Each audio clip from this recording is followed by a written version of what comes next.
नमस्कार, आप देख रहे हैं न्यूज 24। मैं हूं विपनेश माथुर। 2024 लोकसभा चुनाव की ढाई चाल। जी हां, 18वें लोकसभा चुनाव में नेताओं ने जीत के लिए जुबान को हथियार बना लिया है।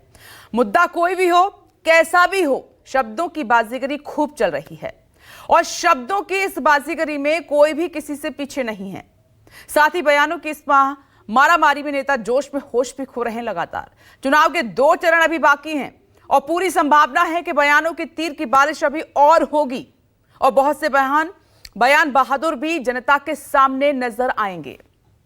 हिटलर भी अपने आप को ईश्वर का दूत, ईश्वर का स्वरूप बताता था। जो ये तानाशाह होते ही ऐसी बातें करके आत्ममुग्ध रहते, वही बात नरेंद्र मोदी जी कर रहे हैं।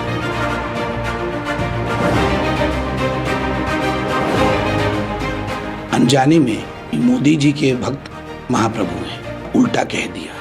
एक स्लिप ऑफ टंग के लिए भी मुझे महाप्रभु जी से क्षमा याचना करनी चाहिए।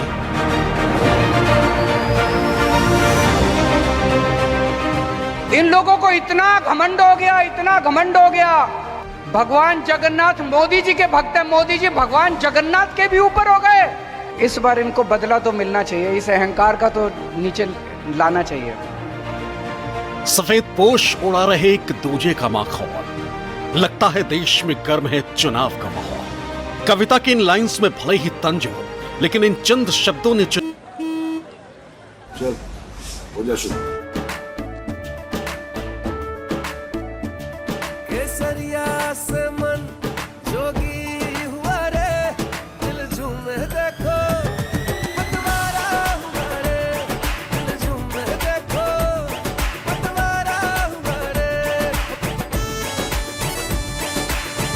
हर पल मनाओ केसरी त्योहार। विमल, बोलो जुबान केसरी।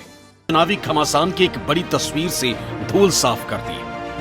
कहते हैं कि मोहब्बत और युद्ध में सब कुछ जायज है।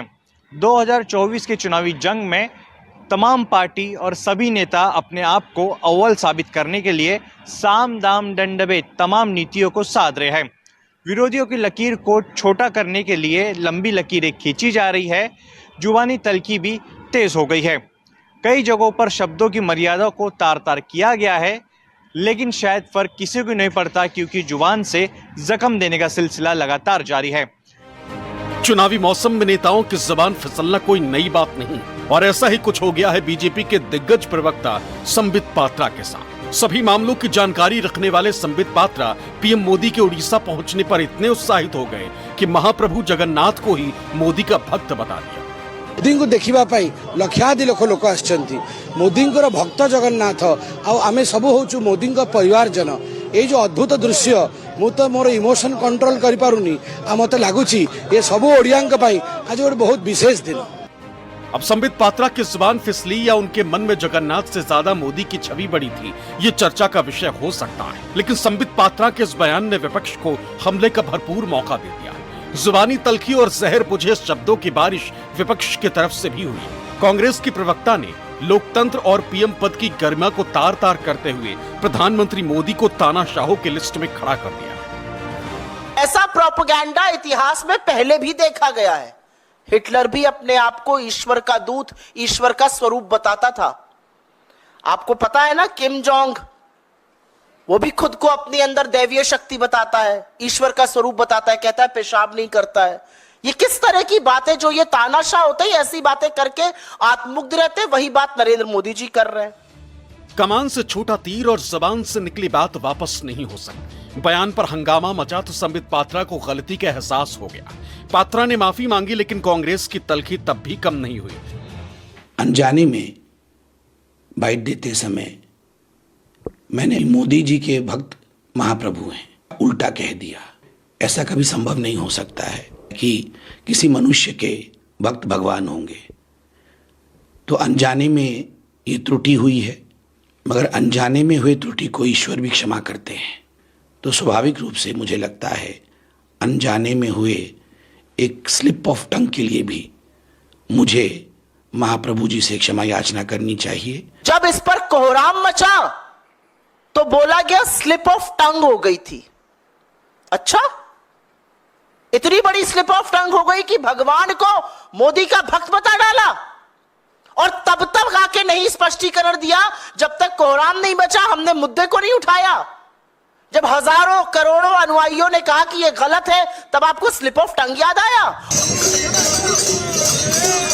चुनावी घमासान में भगवान जगन्नाथ की एंट्री हुई तो कांग्रेस हमलावर हुई, तो वहीं विपक्षी गठबंधन की टीम में शामिल आम आदमी पार्टी के सर्वे सर्वा अरविंद केजरीवाल ने एक कदम आगे बढ़कर भगवान राम के नाम पर बीजेपी पर हमला बोल दिया। केजरीवाल पीएम मोदी को अहंकारी बताने से भी नहीं चूके। इन लोगों को इतना घमंड हो गया, इतना घमंड हो गया, अपने आप को भगवान समझने लग गए ये लोग अपने आप को भगवान जगन्नाथ के भी ऊपर समझने लग गए कि मोदी जी भगवान जगन्नाथ मोदी जी के भक्त हैं, मोदी जी भगवान जगन्नाथ के भी ऊपर हो गए। इस बार इनको बदला तो मिलना चाहिए, इस अहंकार का तो नीचे लाना चाहिए। ये लोग क्या नारा लगाते हैं, जो राम को लाए हैं हम उनको लाएंगे। अरे तुम राम को लाए हो? इस दुनिया में कौन हमें लाया है? भगवान राम हमें लाए हैं। मैं अगर इस दुनिया में पैदा हुआ तो भगवान जगन्नाथ की वजह से पैदा हुआ, भगवान राम की वजह से पैदा हुआ। इस दुनिया के अंदर भगवान राम ने मुझे जन्म दिया, भगवान राम की वजह से मेरा आज इस पृथ्वी के ऊपर मेरा आना हुआ। और ये लोग कहते हैं मोदी जी भगवान को लाए हैं। ये क्या बकवास कर रहे हैं? इनके अहंकार को क्या हो गया? बीजेपी के संबित पात्रा की जुबान फिसलने के मामले में एक बार के लिए बेनिफिट ऑफ डाउट दिया भी जा सकता है, लेकिन पश्चिम बंगाल में कोलकाता के तमलुक सीट से बीजेपी उम्मीदवार और हाईकोर्ट के पूर्व जज अभिजीत गंगोपाध्याय ने ममता बनर्जी के लिए ऐसी भाषा का इस्तेमाल किया जिसे किसी भी तरह से सभ्य समाज में नहीं स्वीकारा जा सकता। बनर्जी, तुम्ही কত টাকায় বিক্রি হও? তুমি কত টাকায় বিক্রি হও? তো তোমার লাখ 10 লাখ টাকা কেন? তুমি কেয়া শেঠকে দিয়ে মুখে পুলটিস মারো, সেই জন্য মেকআপ করো, মেকআপ করে বেরো। आपको बता दें कि अभिजीत गंगोपाध्याय का ये विवादित बयान तृणमूल कांग्रेस के उस आरोप का काउंटर था जिसमें टीएमसी ने संदेश खाली से बीजेपी की उम्मीदवार रेखा पात्रा के 2000 रुपए में बिकने की बात की थी। हालांकि बीजेपी कैंडिडेट के बयान को इलेक्शन कमीशन ने गंभीरता से लिया और अभिजीत गंगोपाध्याय के प्रचार करने पर 24 घंटे के लिए रोक लगा दी। चुनाव में महंगाई और बेरोजगारी का मुद्दा शुरू से हावी है, लेकिन महंगाई और बेरोजगारी को लेकर अब तक विपक्ष ही मोदी सरकार पर हमलावर रही। मगर चुनाव के आखिरी पड़ाव में पीएम मोदी ने कांग्रेस पर महंगाई डायन को लाने का आरोप जड़कर एजेंडे का नया चैप्टर खोल दिया। कांग्रेस की सरकारों की पहचान एक गाने से खूब होती है और वो गाना बहुत पॉपुलर रहा है, महंगाई डायन खाए जात है। कांग्रेस आई, महंगाई लाई। प्रधानमंत्री की जुबान से महंगाई डायन का जिक्र भले ही पहली बार आया हो, लेकिन महंगाई को लेकर तेजस्वी यादव के शब्द बेहद तल्ख और तीखे रहे। तेजस्वी ने कभी बीजेपी को महंगाई और बेरोजगारी का माँ बाप बताया तो कभी महंगाई डायन को महबूबा और भौजाई की संज्ञा दी थी। बीजेपी जो है महंगाई की माँ है और बेरोजगारी का बाप है। पहले ये लोग क्या बोलता था, महंगाई डाइन है, खाई जात है। अब महंगाई इनको डाइन नहीं लौक रही है, अब क्या लौकता, महबूबा और भौजाई लौकती है। 2024 की राजनीति में इस वक्त सबसे ज्यादा चर्चा में है मंगलसूत्र। कांग्रेस की तरफ से समानता और आर्थिक सर्वे के वादे पर पीएम मोदी हमलावर हुए।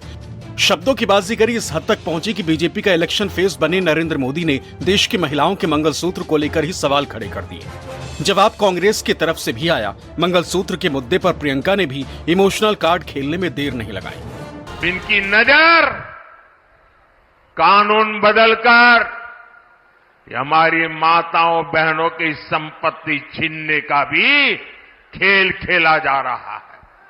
उनका मंगलसूत्र, उस पर उन लोगों की नजर है। 70 सालों से ये देश स्वतंत्र है, 55 सालों के लिए कांग्रेस की सरकार रही है। किसी ने आपसे सोना छीना, आपके मंगलसूत्र छीने। इंदिरा गांधी ने अपना सोना, जब जंग हुई थी, अपना सोना देश को दिया। मेरी मां का मंगलसूत्र इस देश को कुर्बान हुआ है। 2024 चुनाव में मंगलसूत्र के साथ साथ मुसलमान का मुद्दा भी छाया। समान संपत्ति और समान अधिकार मामले पर पीएम मोदी ने कांग्रेस को कटघरे में खड़ा किया। पीएम मोदी ने ज्यादा बच्चे पैदा करने वालों और घुसपैठियों का जिक्र कर चुनाव में हिंदू मुसलमान का नया विवाद छेड़ दिया। पहले जब उनकी सरकार थी उन्होंने कहा था कि देश की संपत्ति पर पहला अधिकार मुसलमानों का है। इसका मतलब ये संपत्ति इकट्ठी करके किसको बांटेंगे? जिनके ज्यादा बच्चे हैं उनको बांटेंगे। घुसपैठियों को बांटेंगे। चुनावी जंग में मुद्दे कई हैं। हर पार्टी और हर नेता किसी भी तरह से जनता के दिल और दिमाग में अपनी छाप छोड़ने की कोशिश में है, लेकिन इस कोशिश में बदजुबानी और बेतुकी बातें सबसे ऊपर है। राजनेताओं ने इस बात को ज्यादा सीरियसली लिया है कि बदनाम होंगे तो भी नाम तो होगा, और यही सोच नेताओं के साथ साथ राजनीति का स्तर भी गिराती जा रही है। Bureau report, news 24।